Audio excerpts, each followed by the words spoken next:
بسم الله الرحمن الرحيم والصلاة والسلام على سيد الأنبياء خاتم الأنبياء والمرسلين وعلى آله وأصحابه وأزواجه وذرياته وأهل بيته أجمعين أما بعد.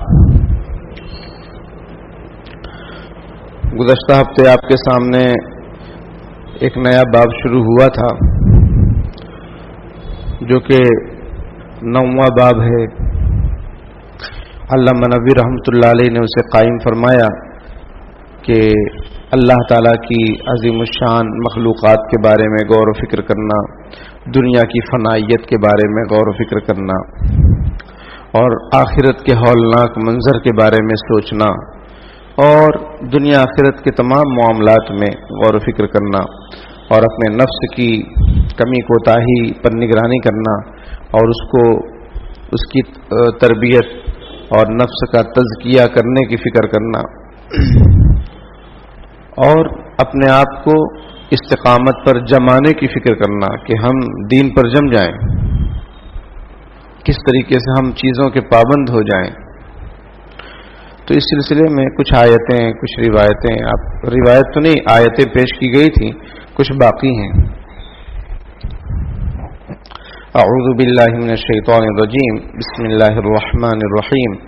وقال تعالی افلا ينظرون الى الابل کیف خلقت، کہ بھلا وہ لوگ نہیں دیکھتے ہیں اونٹ کی طرف کیسے اس کو بنایا گیا، کیسے پیدا کیا گیا. کیونکہ قرآن جب نازل ہو رہا ہے تو اس کے مخاطب عرب، اور عرب میں اونٹ بہت زیادہ، اونٹ ہی وہاں کی فور ویلر. سمجھ میں آئی بات؟ ایک آدمی بھینس پر بیٹھ کر جا رہا تھا، پولیس اسٹیشن کے سامنے سے گزرا تو پولیس والوں نے کہا ہیلمٹ، تو اس نے کہا کہ آپ کو نظر نہیں آ رہا یہ فور ویلر ہے، اس میں کہاں ہیلمٹ ہے نا. ٹو ویلر پہ ہیلمٹ چلتا ہے، فور ویلر میں تو ہیلمٹ چلتا نہیں. تو بہرحال ان لوگوں کی جو سواری تھی، بہترین سواری، قیمتی سواری، وہ اونٹ ہوا کرتی تھی، اور اونٹنی کا دودھ وغیرہ بھی وہ لوگ استعمال کرتے تھے. تو اللہ رب العالمین نے ان کو مخاطب کر کے فرمایا کہ افلا ينظرون الى الابل کیف خلقت، یہ عرب لوگ کیوں نہیں دیکھتے ہیں اونٹ کی طرف کہ اللہ نے اس کو کس ڈیزائن سے بنایا، اور وہ کتنا خطرناک جانور، اگر وہ غصہ اس کو آ جائے تو آدمی کی منڈی پکڑ لیتا ہے. وہ اونٹ جانور بہت اچھا ہے، بہت اس کی خوبیاں ہیں، اور وہ فرما بردار ہے، لیکن اس میں ایک کمی بھی ہے، وہ کینہ پرور ہوتا ہے. یعنی اگر اس کو کسی نے کسی وقت میں ستایا ہے تو وہ یاد رکھتا ہے، اور موقع پاتا ہے تو منڈی اپنے جبڑے میں لے لیتا ہے. یہ بات بھی کتابوں میں لکھی ہوئی ہے. تو اتنا وہ عجیب و غریب قسم کی اس کی ڈیزائن، سمجھ میں اس میں کوئی چیز بھی سیدھی نہیں، اونٹ کے اندر کوئی بھی چیز بھی سیدھی نہیں، سب ٹیڑھی میڑھی. کیسے اس کو اللہ نے بنایا؟ اللہ تعالیٰ فرما رہے ہیں کہ اور دیکھیے اللہ تعالیٰ نے ان کو جو ہے ہاتھی کے بارے میں نہیں کہا کہ ہاتھی کے بارے میں غور و فکر کرو، حالانکہ ہاتھی بھی اس زمانے میں پائے جاتے تھے. ابرہا جو اپنا لشکر لایا تھا وہ ہاتھیوں کو ہی تو لایا تھا لے کر کعبہ شریف کو ڈھانے کے لیے، لیکن چونکہ ان کے یہاں بہت زیادہ چلن اونٹ کا تھا، اس لیے اللہ پاک نے ان کو اونٹ کے اندر غور و فکر کرنے کی دعوت دی.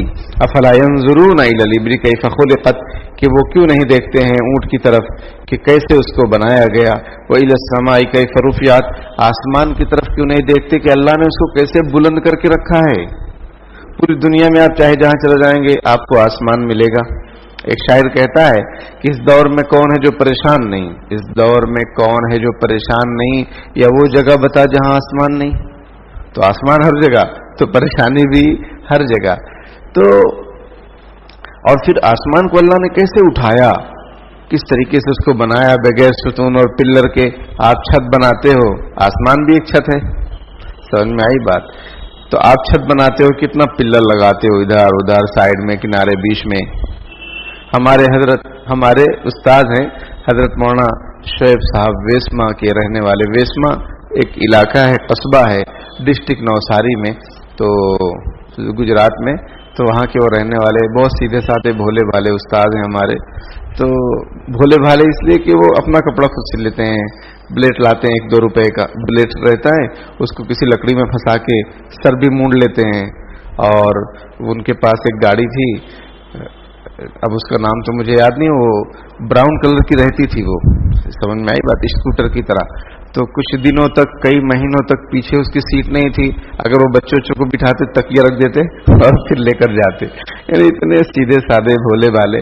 تو وہ ماشاء اللہ بھی ہیں, وہ اللہ تعالیٰ ان کو سلامت باکرامت رکھے. تو وہ کہتے تھے کہ اللہ میاں نے اچھا کیا کہ ستون نہیں بنایا, آسمان جو بلند کیا تو پلر نہیں بنایا, ورنہ یہ ٹرک والے اس میں بھڑ جاتے. سمجھ میں آئی بات, یہ ٹرک والے جو ہے یہ اس میں بھی ٹکر مار دیتے, کیونکہ دیکھو آئے دن یہ خبر آتی رہتی ہے کہ ڈیوائڈر کو توڑ دیا, اس کو توڑ دیا, اس کو توڑ دیا, ٹرک والے اس میں گھس گئے, اس میں گھس گئے. تو وہ استاد محترم اس طریقے سے فرمایا کرتے تھے. تو بہرحال وَإِلَى السَّمَاءِ كَيْفَ رُفِعَتْ, آپ آسمان کی طرف کیوں نہیں دیکھتے کہ اللہ نے اس کو کیسے بلند بالا بنایا, اٹھایا, بغیر ستون کے.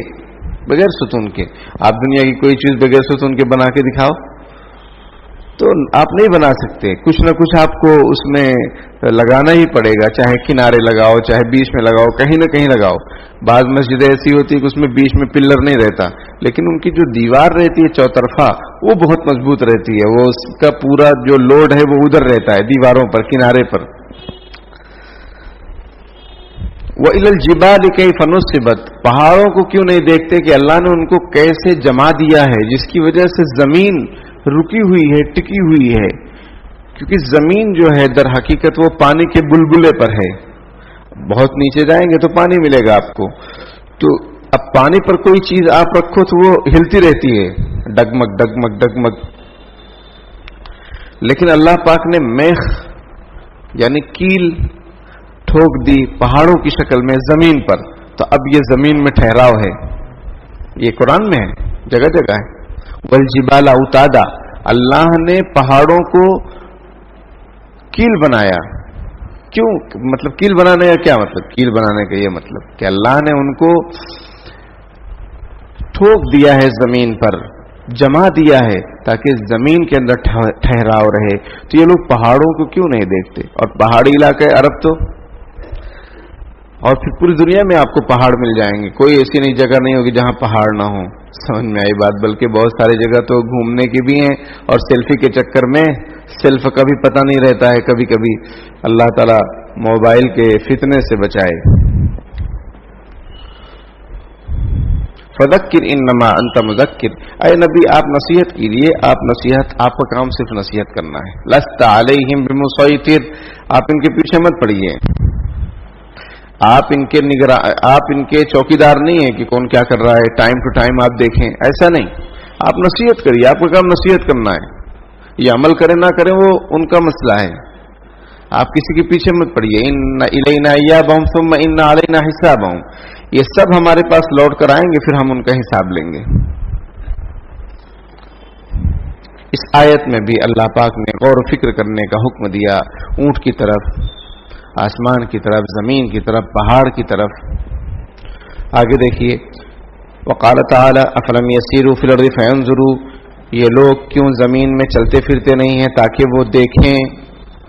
یہ لوگ ملک شام جاتے ہیں, ادھر ادھر جاتے ہیں مکے والے, تو وہاں ان کو قوم عاد, قوم سمود کی بستیاں نظر نہیں آتی ہیں, یا اگر نہیں جاتے تو جایا کریں, دیکھا کریں کہ ان کا کیا انجام ہوا. قل سیروا فی الارض فانظروا کیف کان عاقبۃ المکذبین, قرآن میں جگہ جگہ 19ویں پارے میں.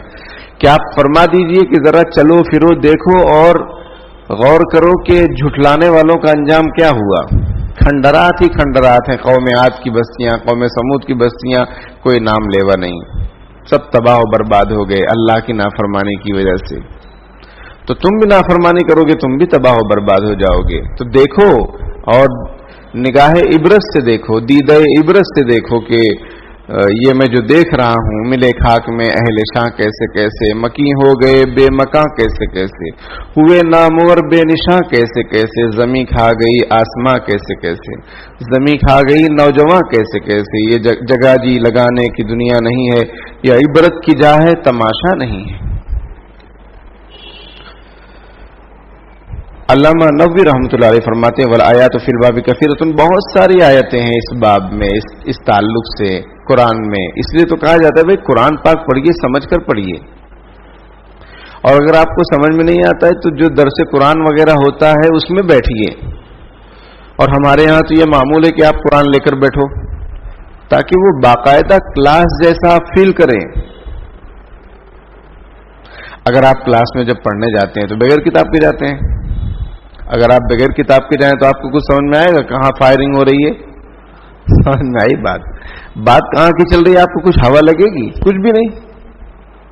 لیکن اگر آپ کے سامنے بک ہو، کتاب ہو، تو آپ سمجھیں گے کہ استاد یہاں کیا بتا رہے ہیں، یہاں کیا فرما رہے ہیں، یہاں کیا پوائنٹ ہے، اس کا کیا ٹرانسلیٹ ہے، اس کا کیا ترجمہ ہے.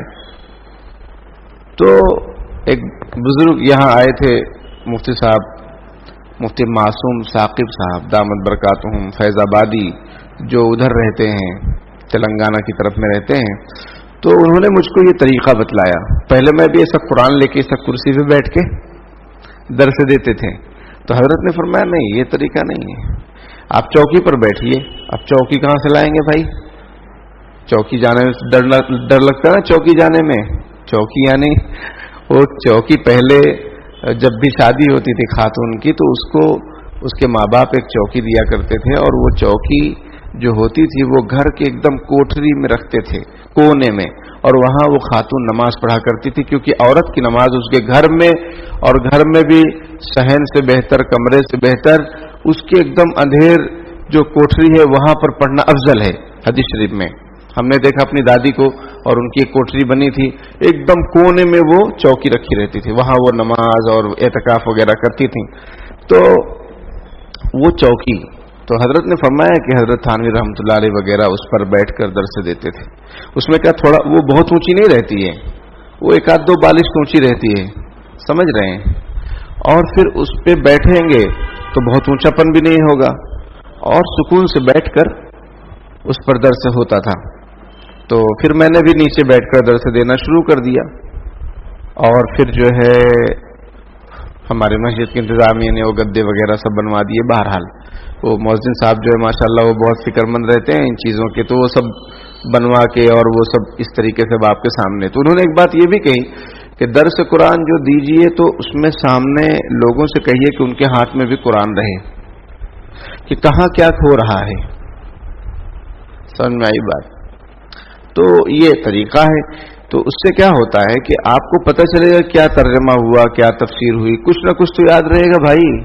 جب آپ تلاوت کرو گے کچھ نہ کچھ تو سمجھ میں آئے گا. میں ایسے ہی درس قرآن دوں اور تفسیر بیان کروں، آپ ایسے چپ چاپ بیٹھے رہیں، کچھ آیت روایت کچھ ذہن میں نہیں رہے گی بعد میں. سمجھ میں آئی بات؟ تو بہرحال تو قرآن پاک کو سمجھ کر پڑھیے تو ایمان تازہ ہوگا. ابھی میں آپ کے سامنے آیت پڑھتا ہوں، ترجمہ کرتا ہوں تو آپ کو اچھا لگتا ہے تو آپ بھی پڑھیے، ترجمہ کیجیے. اور ماشاءاللہ کئی زبانوں میں قرآن، ہر زبان میں آپ کو ترجمہ مل جائے گا، انگلش میں بھی مل جائے گا. تو اردو داں تو ہمارے یہاں زیادہ ہیں تو اردو میں پڑھ لیا کریں معتبر. لیکن یہ ہے کہ اس کا خیال رکھیں کہ معتبر مصنفین اور معتبر جو ہے مفسرین کی تفسیر پڑھیں.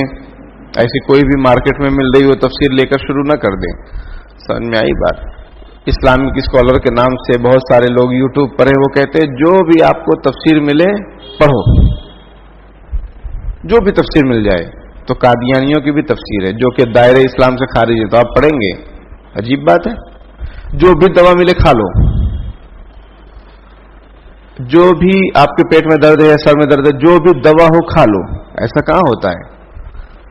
سمجھ میں آئی بات؟ تو اس لیے اس کا لحاظ رکھنا چاہیے. تو ترجمے سے اگر آپ قرآن پڑھیں گے تو انشاءاللہ آپ کا ایمان بہت تازہ رہے گا، قرآن سمجھ میں آئے گا. آگے دیکھیے حدیث شریف میں ہے. اب علامہ نووی رحمۃ اللہ علیہ حدیث شریف بیان فرماتے ہیں مختصر میں، ومن الاحادیث الحدیث السابق، اور فرماتے ہیں کہ احادیث میں بہت ساری حدیثیں ہیں. ایک حدیث شروع میں گزر چکی ہے، اس کو بیان کرتے ہیں. القیس من دان نفسا، عقل مند آدمی وہ ہے جو اپنے نفس کی نگرانی کرے کہ بھائی میرا نفس جو چاہ رہا ہے یہ صحیح ہے کہ غلط ہے، اللہ کے لیے ہے کہ لوگوں کے لیے ہے، میرا دل کی چاہت کیا ہے. اور ایک بات بتائیں آپ کو، کوئی عمل آدمی اللہ کے لیے کرنا شروع کرتا ہے، پھر اس میں وسوسہ آنے لگتا ہے کہ یہ لوگ بولیں گے ایسا ویسا، تو وہ ریاکاری نہیں۔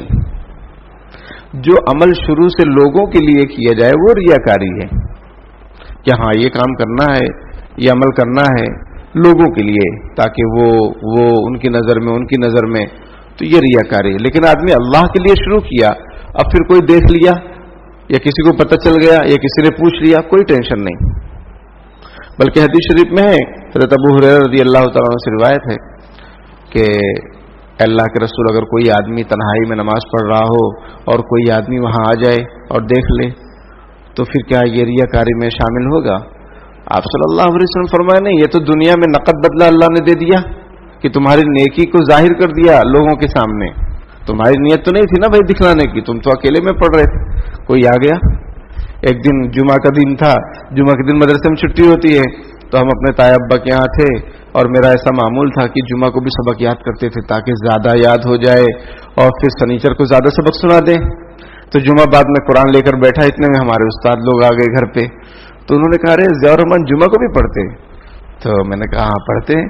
اب بتائیے 3 سال سے وہ معمول چل رہا تھا، 2 سال سے انہوں نے ایک مرتبہ دیکھ لیا تو بہت خوش ہوئے۔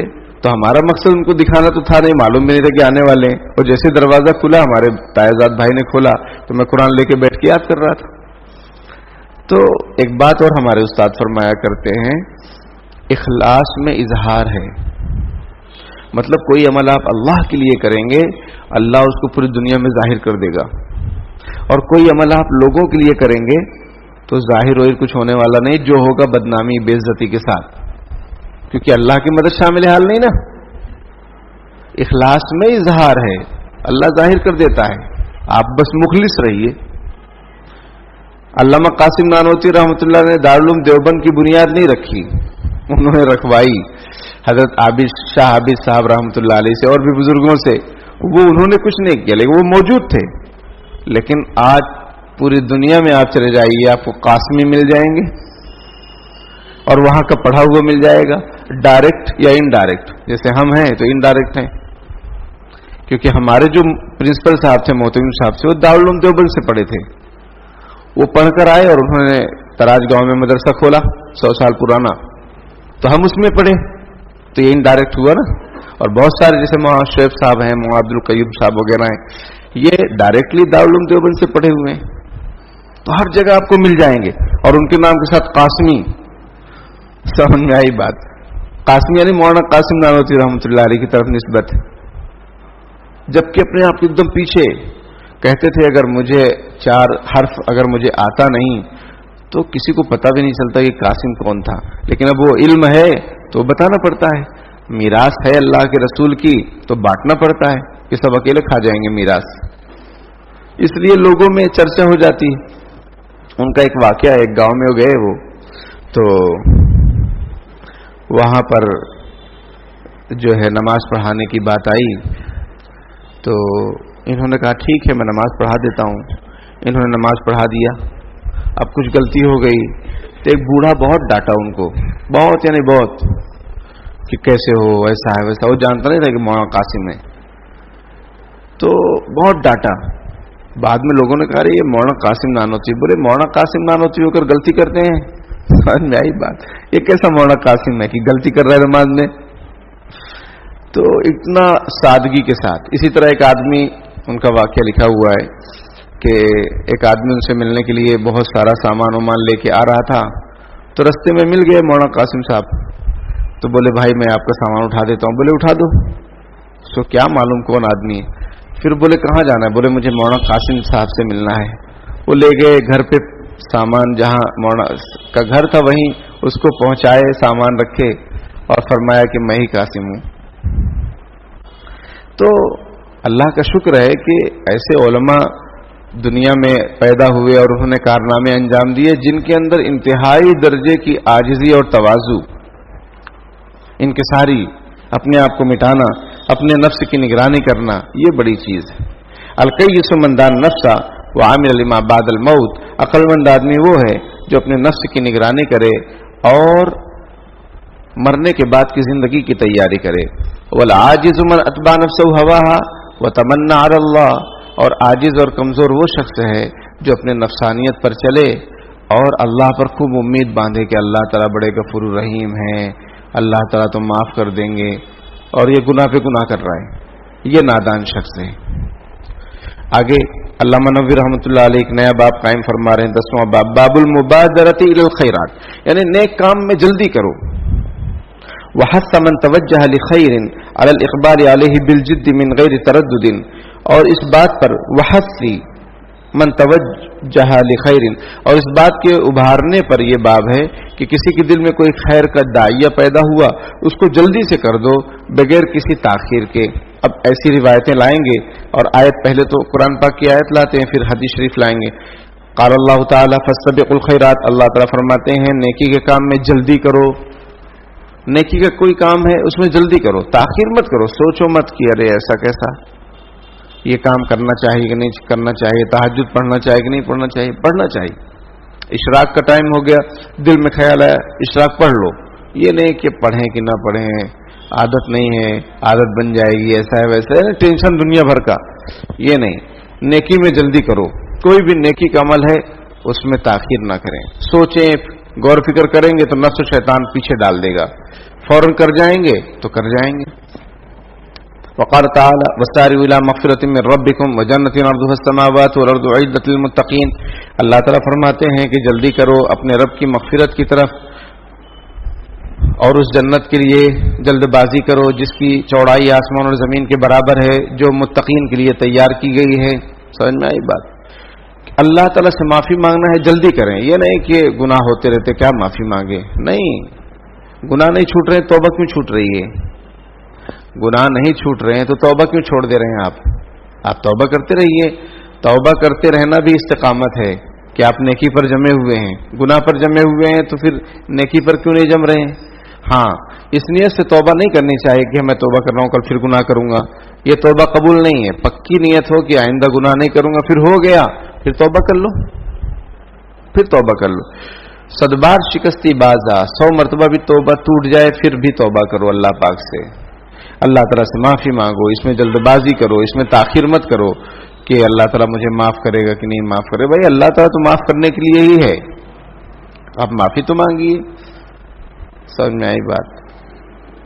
اور جنت کی طلب کرو، جنت کی طرف کوشش کرو، دوڑو، جس کی چوڑائی آسمان اور زمین کے برابر ہے۔ آسمان اور زمین کی چوڑائی کتنی ہے؟ بہت ہے، آدمی گن نہیں سکتا۔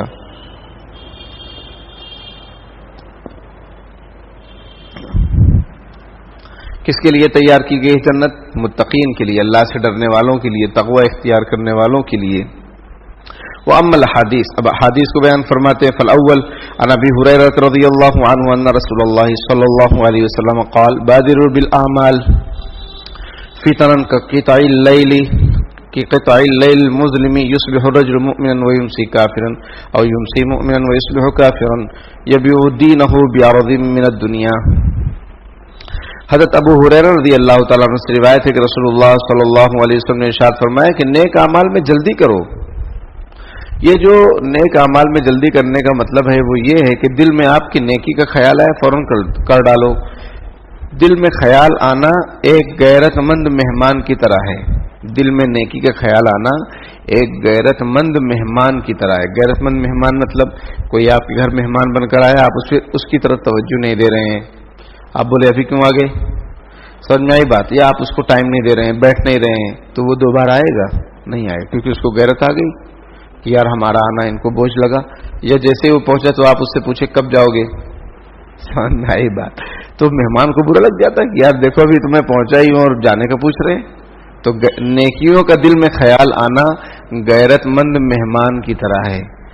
آپ کے دل میں کسی نیکی کا خیال آیا فوراً کر ڈالو، آپ نہیں کرو گے دوبارہ خیال نہیں آئے گا، آپ چاہے تو آزما لینا۔ اللہ تعالیٰ ہم سب کی حفاظت فرمائے آزمائش وغیرہ سے، لیکن یہ کہ یہ حقیقت ہے۔ اور جیسے ہم مہمان کی خوب عزت کرتے ہیں تو دوبارہ بھی آتا ہے وہ، اسی طریقے سے نیکی کا دل میں خیال آیا، آپ نے اس نیکی کو کر ڈالا، دوبارہ نیکی کا خیال آئے گا۔ سمجھ میں آئی بات؟ دوبارہ نیکی کا خیال آئے گا، اور اگر ایک مرتبہ نیکی کا خیال آیا آپ نے اس پر عمل نہیں کیا تو دوبارہ نہیں آئے گا۔ تو اس لیے نیکی میں جلدی کرو۔ اور پھر حضور فرما رہے ہیں اس لیے بھی جلدی کرو کہ فتنے آنے والے ہیں، اور فتنے اس طریقے سے ہوں گے جیسے اندھیری رات ہوتی ہے، اور اندھیری رات کے جو ٹکڑے ہوتے ہیں آپ کو نظر آتے ہیں، اندھیری رات کے ٹکڑے، یعنی رات کے جیسے 12 گھنٹے ہیں تو کوئی ایک ایک گھنٹہ میں آپ کو کچھ سمجھ میں آتا ہے کہ ابھی 1 گھنٹہ ادھر ہوا، دوسرا گھنٹہ، تیسرا گھنٹہ، کچھ بھی نہیں. دن میں تو فرق سمجھ میں آتا ہے کہ صبح الگ ہے، دوپہر الگ ہے، شام الگ ہے، غروب آفتاب الگ ہے، لیکن رات ایسی ہے کہ یہ بڑھتی جاتی ہے اس کی تاریکی. کوئی آدمی سوچے کہ ابھی مغرب ہوئی ہے چلو بعد میں کرتے ہیں، ابھی اندھیرا ہوا ہے تھوڑا اور اندھیرا ہو جائے، تو اندھیرا بڑھتا ہی جائے گا، ختم نہیں ہوگا. تو یہاں پر نبی اکرم صلی اللہ علیہ وسلم فرماتے ہیں کہ نیک اعمال میں جلدی کرو، اس لیے کہ جو فتنے آنے والے ہیں وہ اندھیری رات کی طرح ہیں. اندھیری رات کی، اور اندھیری اور کالی رات، یعنی کالی رات کی طرح فتنے ہوں گے کہ وہ ختم نہیں ہوگے فتنے، اور آدمی آزمائش میں گھرا رہے گا. اس لیے ان فتنوں کے آنے سے پہلے نیک اعمال جتنا ہو سکے لوٹ لو، جتنا ہو سکے کر لو، ورنہ پھر جب فتنے آئیں گے، جیسے کہ کورونا کال آیا تو کتنا دل چاہ رہا تھا مکہ مدینہ جانے کا، اور یہ مسجد میں جماعت میں نماز پڑھنے کا، تراویح پڑھنے کا، مسجد میں کتنا دل چاہ رہا تھا، لیکن پرمیشن ملی. میں خود جو ہے 6-7 لوگوں کو تراویح پڑھایا. سمجھ میں آئی بات؟ تو ابھی موقع ہے، لوٹ لو، پتہ نہیں کل کیسے حالات ہو جائیں. جو نیکی کرنا ہے جلدی سے کر لو. اور پھر ایک مولانا مفتی صاحب، مفتی فاروق صاحب میرٹھی رحمۃ اللہ علیہ، کچھ سالوں پہلے 2016 والا کی بات ہے، وہ مکے میں بھگدڑ وغیرہ ہوئی تھی حج کے موقع پر. اس میں کئی حاجی شہید ہو گئے تھے، انتقال ہو گیا تھا. تو اس میں مفتی فاروق صاحب، یہ ایسے مفتی صاحب ہیں جو جب میں مفتی بنا تھا، ہم لوگ جب مفتی بنے تھے تو ہماری دستار بندی انہوں نے کی تھی، مفتی فاروق صاحب نے. اور حضرت مفتی محمود حسن گنگوئی رحمۃ اللہ علیہ کے خلیفہ تھے، بہت اچھے عالم تھے، بہت ان کا مدرسہ بھی ہے میرٹھ کے اندر، اور بہت ساری کتابیں انہوں نے لکھی ہیں. تو جب ان کا انتقال ہوا، وہ شہید ہو گئے، حج پہ گئے تھے، ان کے اوپر 8-10 لوگ، یعنی بھگدڑ مچی تو سب گر پڑ گئے، تو وہ 9-10 لوگوں کے نیچے تھے. ان کے اوپر ایک مولانا تھے، تو وہ بتاتے ہیں کہ مفتی صاحب جو ہے کلمہ پڑھتے رہے، یہاں تک کہ آواز ان کی بند ہو گئی. یعنی ایسی افراتفری مچی تھی 2016 میں یا 15 میں، کیونکہ ہم لوگ تو 2013 کے اخیر میں مفتی بنے تھے، تو مفتی صاحب آئے تھے جلسے میں. تو ہمارے حضرت نے ایک بات یہ کہی کہ کاموں کو سمیٹنا چاہیے، پتہ نہیں کب بلاوا آ جائے، پتہ نہیں کب انتقال ہو جائے. کاموں کو سمیٹنا چاہیے، بہت پھیلانا نہیں چاہیے. ہم لوگ کا مزاج کیا ہے؟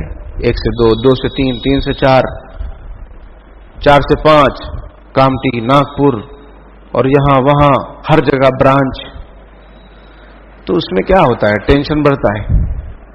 قاری امیر حسن صاحب رحمۃ اللہ علیہ بھی بہت بڑے اللہ والے گزرے ہیں. ان سے کسی نے پوچھا نوجوان آدمی نے کہ حضرت میرا ایک ہوٹل ممبئی میں ایک ہوٹل پونا میں کھولنا چاہتا ہوں. حضرت نے فرمایا کہ جو آپ کا رزق ہے وہ اللہ میاں آپ کو بمبئی میں دے رہا ہے. اب پونا میں ہوٹل کھولنے کا مطلب یہ ہے کہ آپ اپنی پریشانی بڑھا رہے ہو، بس اور کچھ نہیں، کیونکہ آنا جانا رہے گا کبھی ادھر کبھی ادھر. تو رزق تو آپ کو مل رہا ہے جو اللہ نے طے کیا ہے، اب آپ اپنی پریشانی بڑھانا چاہ رہے ہیں تو کوئی بات نہیں. تو نیک کام میں جلدی کریں، اور کاموں کو بہت پھیلائیں نہیں کہ کچھ ہو جائے اچانک تو سمجھ میں نہ آئے کہ بھائی کتنا سمیٹیں گے، کون سمیٹے گا. اسی طریقے سے کیا ہوتا ہے، قرضہ لینا دینا، بہت چکر میں مت پڑو.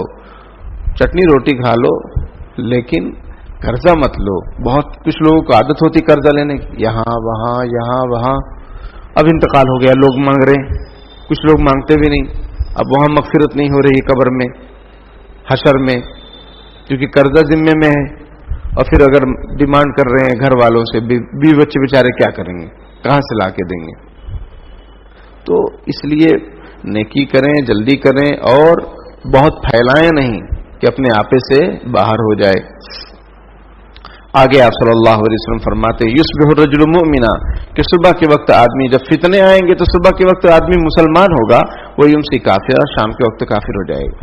اور شام میں مومن بنے گا، صبح میں کافر. کیوں ایسا؟ اپنے دین کو وہ کچھ سامان کے بدلے میں بیچ دے گا، دنیاوی فائدے کے لیے اپنے دین کو بیچ دے گا. کیسے بیچ دے گا؟ کہ وہ حلال کو بھی حرام سمجھ لے گا. حلال کو حرام سمجھ لینا یہ بھی کفر ہے، اور حرام کو حلال سمجھ لینا، مان لینا قرآن حدیث کے انکار کی وجہ سے بھی کفر ہے. جیسے کوئی کہے شراب حرام نہیں ہے، چلتا ہے، سمجھ میں آئی بات؟ سب حلال ہے. کیا صرف شراب پینا ہی گناہ ہے؟ یہ سب باتیں ایسی جو ایمان لیوا ہیں.